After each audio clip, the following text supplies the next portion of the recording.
Les trésors ont toujours fait rêver, qu'il s'agisse du temps des pharaons, du roi Crésus ou de la conquête des Amériques avec le mythe de l'Eldorado, de quelques aventuriers cherchant les trésors au fond des mers, bref, on pourrait citer de nombreuses rêveries plus ou moins cupides attachées à ce mot « trésor ». Ici, nous allons nous contenter de découvrir un trésor, le plus beau trésor d'église de notre région Bourgogne-Franche-Comté, qui est en même temps le plus beau trésor d'église en France avec celui de Conques. Sens, cette belle ville de Sens, insuffisamment connue, puisque nous ignorons très souvent que sa cathédrale est l'une des premières, voire la première cathédrale gothique construite en France, qui fut consacrée en 1164. Cette ville possède un musée extraordinaire qui jouxte la cathédrale. En pénétrant dans la cour de ce bâtiment, nous sommes immédiatement saisis par une émotion attachée à tous ces siècles dont on sent la présence. La montée d'escalier et l'arrivée dans la première salle sont autant d'instants où l'on sent le frisson de l'étonnement qui vous parcourt, premier étonnement d'abord, par la pénombre des lieux qui leur donne un aspect mystérieux. Nous ne sommes cependant pas au bout de nos découvertes qui vont éclaircir, puisqu'on parlait de pénombre, les mystères attachés aux objets d'art et les antiquités qui foisonnent. Apprêtons-nous à y trouver des étoffes anciennes, des reliquaires d'orfèvrerie, des coffrets, des vases précieux, bref, beaucoup de choses extrêmement intéressantes.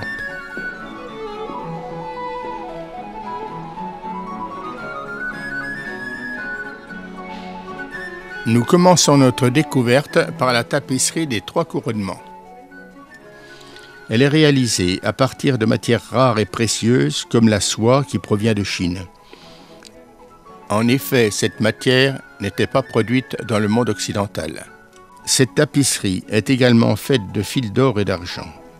Elle fut probablement réalisée entre 1476 et 1488 dans un atelier de Bruxelles.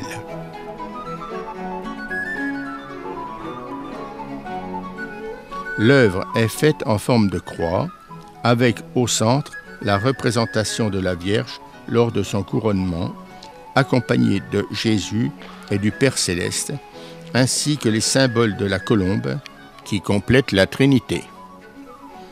Les personnages sont contenus dans une forme ovale appelée mandorle. Elle est colorée de rouge et de bleu et parée d'anges ayant des visages différents. Ils accentuent le côté sacré de la Trinité.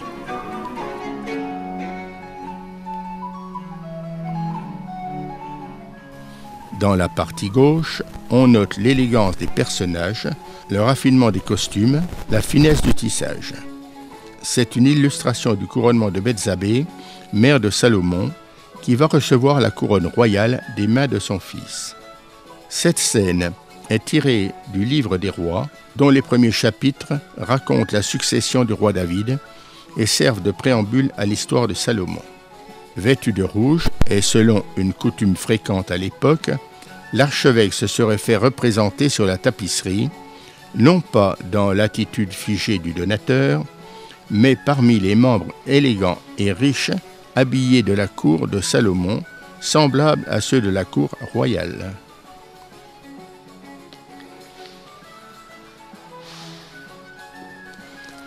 Voici la Sainte Chasse, tout en ivoire et émaux, sur cuivre doré, qui est destinée à contenir la couronne du roi. Ce coffret luxueux de grande taille, rare pour un objet réalisé en ivoire, est encore aujourd'hui dans un état de fraîcheur tout à fait remarquable.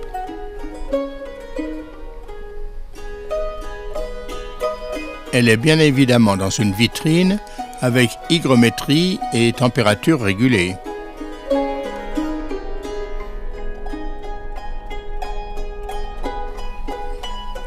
Cet objet suspendu est la Sainte Coupe, en argent doré et ciselé, à motif fondu et soudé. Elle date de la seconde moitié du XIIe siècle et vient probablement d'Angleterre. Si le musée est réputé pour ses tissus, il a également d'autres objets d'importance. Nous voici ici devant une vitrine qui comporte une monstrance. Rappelons que c'est un objet religieux d'orfèvrerie permettant de déposer des reliques qui sont alors données à la vénération des fidèles. La croix, reliquaire de la vraie croix, est faite d'argent, de vermeil, de pierre et de perles. Cette monstrance est exceptionnelle parce qu'elle a été créée pour recevoir la croix donnée par Charlemagne, qui était réalisée à partir du bois de la vraie croix. Ce bois de la vraie croix a été donné à Charlemagne par Haroun al-Rachid, qui est considéré comme un des plus grands califes abbassides d'Orient. Nous voici ici devant la croix de Charlemagne. Tentons de l'intégrer dans la monstrance comme ceci.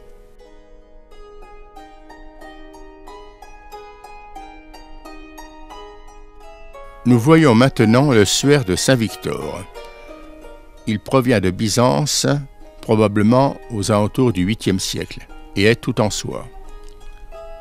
Sur toute la longueur de cette soierie où dominent le bleu et le jaune, se répète le même médaillon ovale dans lequel un homme debout repousse de ses mains 2 lions, tandis que 2 autres lui saisissent les pieds.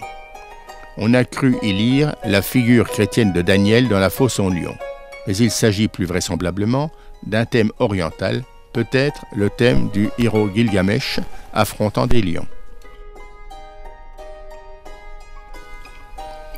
Nous voyons ici une succession de petites bourses qui sont des bourses à reliques.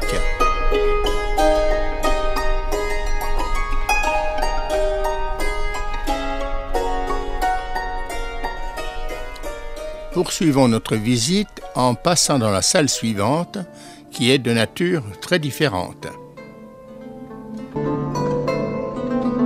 Nous voici maintenant face à la chapelle de Saint Thomas Becket, qui comporte un ensemble d'ornements liturgiques portés par Thomas Becket, archevêque de Canterbury, lors de son exil dans le Sénonais de 1165 à son martyre en 1170. Thomas Becket, archevêque de Canterbury, a porté ses ornements liturgiques lors de son exil dans le Sénonais.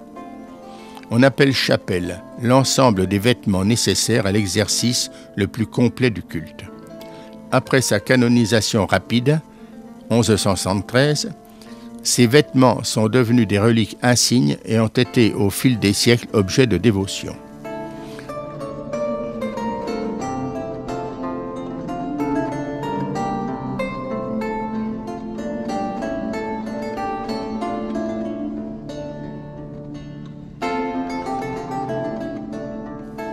Henri de Navarre, futur roi de France sous le nom d'Henri IV, converti depuis peu au catholicisme, commande en 1573 au brodeur chasublier parisien Jacques Damaille une chapelle, c'est-à-dire un ensemble d'ornements liturgiques. De cet ensemble luxueux aux armes d'Henri de Navarre, il ne reste aujourd'hui que 2 pièces, présentées face à face. La crucifixion, que nous voyons ici, et la Vierge de Pitié sur le mur opposé. Concernant la crucifixion, il s'agit d'un parement haut d'autel, faisant office de retable et représentant le sacrifice même du Christ, dont la commémoration est célébrée sur l'autel à chaque messe. La technique employée pour cette commande royale est rare et coûteuse. Cette broderie est dite d'or nué, où les minces lamelles d'or et les fils de soie de couleurs variées s'enroulent les uns autour des autres en alternance selon les effets recherchés, donnant beaucoup d'épaisseur et de raffinement à la broderie. Son apprentissage exigeait de nombreuses années et le coût en était très élevé.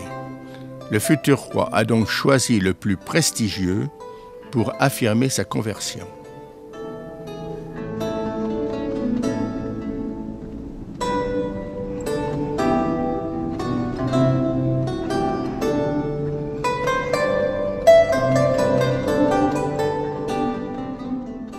La tapisserie de l'adoration des mages est estimée entre les années 1476 et 1488. Cette tapisserie porte sur toute la bordure qui entoure la scène les armes du cardinal Charles de Bourbon, archevêque de Lyon, ainsi que son monogramme. Elle a dû être exécutée entre 1476, date de son élévation au cardinalat, et 1488, date de sa mort. L'inventaire de 1561 précise qu'elle a été donnée au trésor de la cathédrale par le cardinal Louis de Bourbon, archevêque de Sens, comme la tapisserie des 3 couronnements présentée dans la chapelle voisine.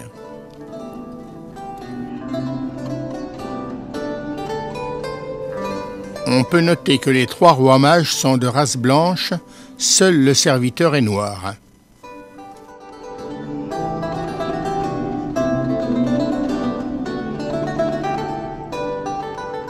Nous arrivons à Saint-Louis portant la couronne d'épines.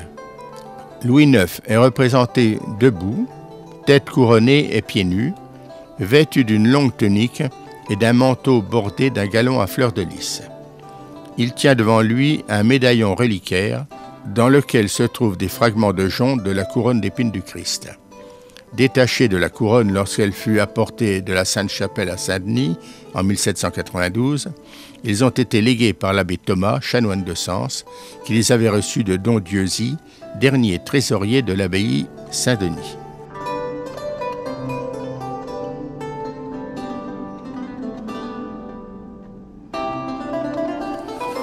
Nous voici maintenant revenus dans la première salle.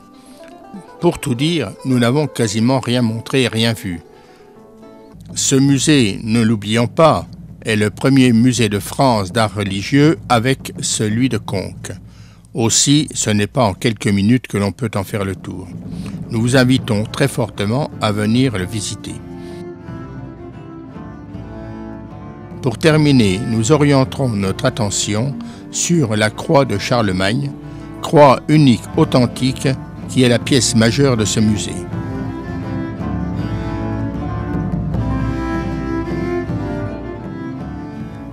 Il est impressionnant de savoir que ce bois a été personnellement donné par le calife à Charlemagne et que l'on peut en assurer la traçabilité.